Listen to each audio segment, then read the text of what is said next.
farol que me guia, é a luz do meu caminho.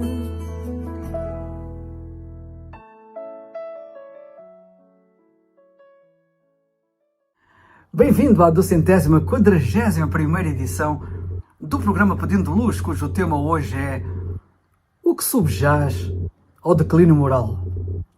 O declínio moral nunca esteve tão acentuado como hoje. Alguns dizem que a degradação atingiu tal ponto que já batemos no fundo. Dizem que não se pode descer mais baixo, tão baixo quanto já descemos moralmente. Têm toda a razão.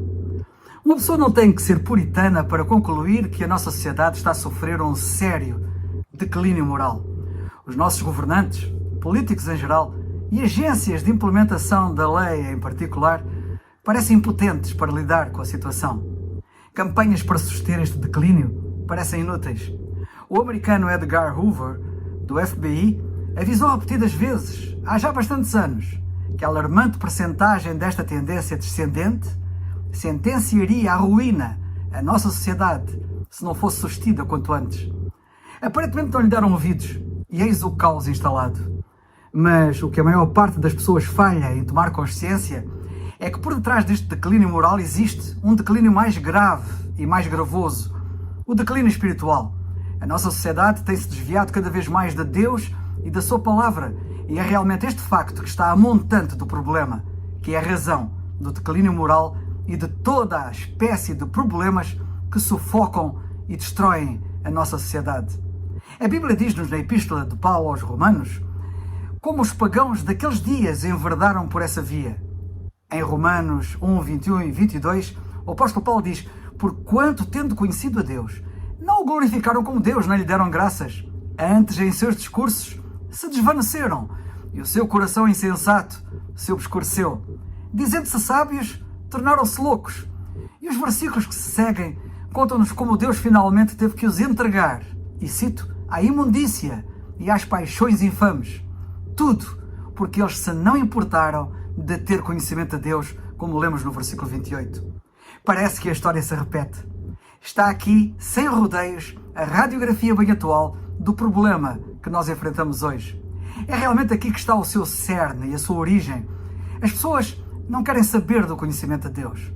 Não é surpreendente ver depois o apóstolo Paulo na mesma Bíblia descrevê-los posteriormente na carta aos Efésios, no capítulo 4, versículos 17 a 19, como andando, cito, na vaidade do seu sentido, entenebrecidos no entendimento, separados da vida de Deus pela ignorância que há neles, pela dureza do seu coração, os quais, havendo perdido todo o sentimento, se entregaram à dissolução para, com avidez, cometerem toda a impureza.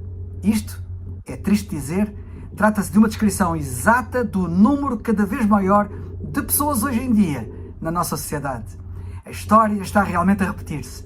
Nós vemos cada vez mais de forma assustadora as pessoas estarem a livrar-se dos freios e a enverdar pela imundícia com toda a impureza.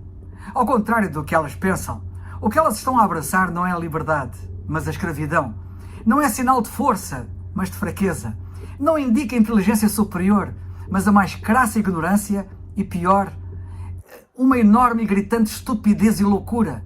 Nota bem que isto é resultado do distanciamento de Deus.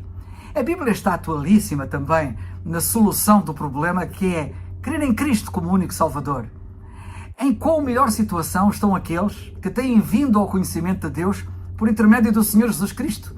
Destes, o apóstolo diz: a vós também, que noutro tempo erais estranhos e inimigos no entendimento, pelas vossas obras más, agora contudo vos reconciliou, no corpo da sua carne, de Cristo, entenda-se, pela morte, para perante ele vos apresentar santos, irrepreensíveis e inculpáveis. É isto que ele escreve na carta aos Colossenses, no capítulo 1, versículos 21 e 22.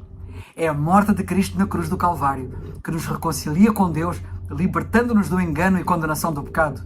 Mas para isso é preciso crer. Crer em Cristo e na sua obra redentora, libertadora. Estes que assim vieram ao verdadeiro conhecimento de Deus, entre os quais eu próprio me encontro, encontraram a reconciliação com Deus por meio da fé em Cristo. Na segunda carta aos Coríntios, no capítulo 5, a partir do versículo 17, o apóstolo escreve e diz: assim que se alguém está em Cristo, nova criatura é. As coisas velhas já passaram, mas que tudo se fez novo.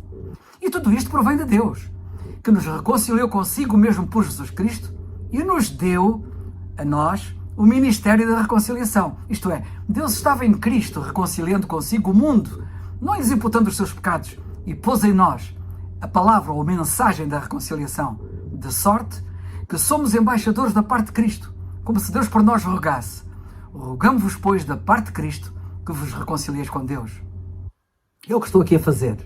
Por isso, no exercício do ministério que eu recebi por graça como embaixador de Cristo, eu te rogo, para teu próprio bem, crê no Senhor Jesus Cristo e tu mesmo serás salvo. É o farol